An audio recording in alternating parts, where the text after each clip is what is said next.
Negara Kesatuan Indonesia. Halaman 27 sampai dengan 29. Tradisi kekerasan semakin marak setelah reformasi tahun 1998. Segala macam persoalan yang menyangkut hajat orang banyak hampir selalu dilakukan dengan pengerahan massa, yang berarti pengerahan kekuatan fisik dan mudah menjadi tindak kekerasan massa.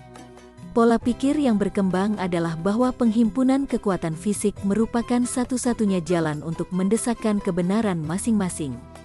Kekuatan hukum, kekuatan moral, kekuatan akal sehat telah lenyap dalam kehidupan berbangsa.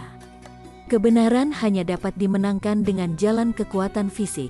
Gejala semacam ini sudah terjadi pada zaman kolonial Belanda. Pada waktu itu rakyat Indonesia menghadapi kekuatan undang-undang kolonial yang memojokkan rakyat. Perjuangan mereka lewat jalur hukum sering kandas di depan peraturan-peraturan kolonial. Dan jalan terakhir adalah dengan pengerahan massa berupa pembentukan kekuatan partai-partai, pemogokan, bahkan pemberontakan bersenjata. Kekerasan baru dilakukan apabila jalur hukum mengalami jalan buntu. Dari kenyataan zaman kolonial dapat kita ketahui bahwa setiap gerakan kekerasan selalu berakhir dengan kegagalan. Sebaliknya, jalan elegan lewat hukum dan akal sehat justru lebih berhasil. Lahirnya Republik Indonesia tidak merupakan jalan kekerasan. Pemogokan dan pemberontakan di zaman kolonial gagal semua. Republik ini berdiri dengan jalan hukum dan akal sehat. Ketika Jepang menyerah, dan Indonesia harus diserahkan kembali kepada Belanda, dan Belanda belum sempat menduduki kursi kekuasaannya kembali di Indonesia, maka pemimpin-pemimpin Indonesia mengambil kesempatan ini untuk memproklamirkan kemerdekaannya, dengan bantuan oknum-oknum Jepang yang bersimpati pada bangsa ini. Revolusi Indonesia yang kemudian terjadi antara tahun 1945 sampai 1949 bukanlah jalan kekerasan merebut kekuasaan, tetapi justru mempertahankan kekuasaan yang baru saja dibangun lewat proklamasi. Dan Indonesia selalu kalah lewat jalan kekerasan ini. Ibu kota Republik di Yogyakarta berhasil diduduki Belanda dan presiden serta wakil presidennya ditangkap dan diasingkan. Kemerdekaan Indonesia yang kemudian diakui Belanda pada akhir tahun 1949 dan konferensi meja bundar di Den Haag bukan hasil kekerasan militernya seperti Vietnam mengusir Amerika, tetapi karena diplomasi internasional. Panorama ini hanya ingin menyatakan bahwa jalan kekerasan untuk memenangkan perjuangan kebenaran di Indonesia bukan kodratnya. Bangsa Indonesia sebenarnya bukan jenis bangsa yang suka bergerombol untuk berkelahi. Bangsa Indonesia itu keturunan petani yang hanya pandai dalam memerangi kesuburan tanah. Hanya beberapa suku maritim di Indonesia berpengalaman dengan tradisi kekerasan. Sejarah perang di Indonesia tidak sekaya sejarah perang di Eropa atau bangsa-bangsa Asia besar yang lain. Tradisi perang di Indonesia hanya terjadi pada pergantian-pergantian dinasti raja-raja, itu pun tidak selalu demikian. Kekerasan di Indonesia hampir selalu terjadi dalam perebutan kekuasaan. Tetapi penyelesaian masalah-masalah kebenaran publik tak pernah dilakukan lewat kekerasan.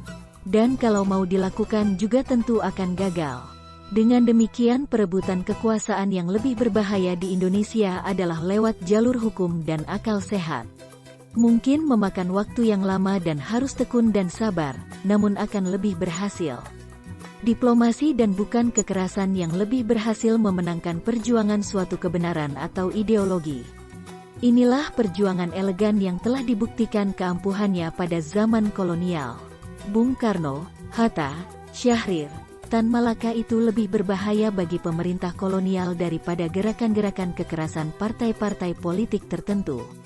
Bung Karno dan yang lain-lain itu berbahaya karena berjuang lewat tulisan dan pidato, yakni merubah pikiran rakyatnya.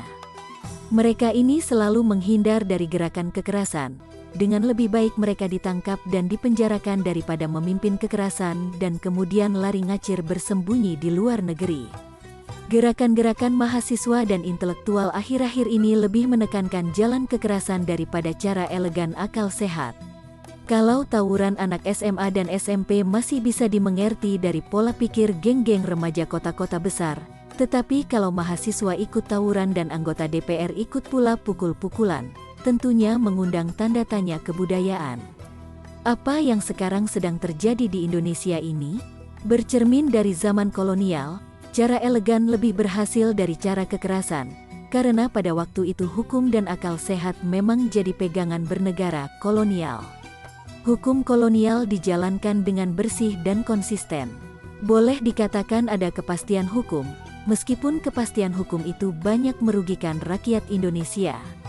Tradisi Barat yang menekankan kekuatan hukum dilakukan Belanda di Indonesia.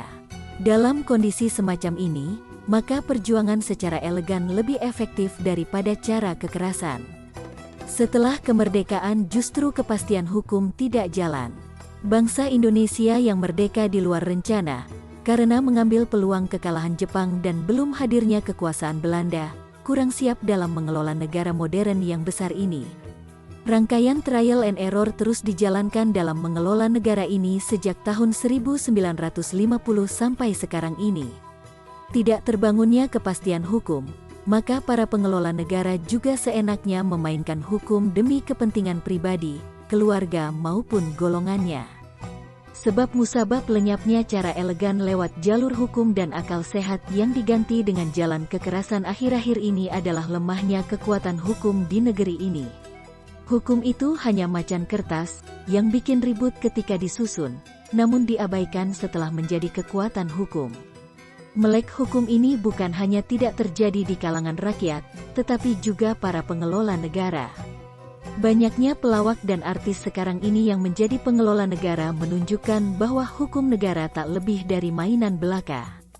Tidak berfungsinya hukum negara di tangan para pengelolanya sendiri ini menyebabkan lahirnya berbagai LSM murni yang berjuang lewat cara elegan ala Bung Karno di zaman kolonial. Mereka berani tampil karena menguasai hukum-hukum negara dan tak perlu cara kekerasan. LSM yang menempuh kekerasan sebenarnya mengkhianati dirinya sendiri. LSM itu lembaga akal sehat dan bukan otot kuat. Para mahasiswa sebaiknya menempuh cara elegan seperti ditunjukkan oleh ISM LSM yang berani karena menguasai hukum di bidangnya. Jalan kekerasan untuk memenangkan kebenaran sebenarnya lebih meniru kaum pengelola negara yang sudah terlebih dahulu membutakan diri dalam hukum negara. Dalam hal ini, untuk masa kini, rakyatlah yang harus mendidik kaum pengelola negara agar hidup berdasarkan kekuatan hukum. Mengharap negara ini berdasarkan kekuasaan hukum seperti masa kolonial hanya akan menghancurkan negara kesatuan ini.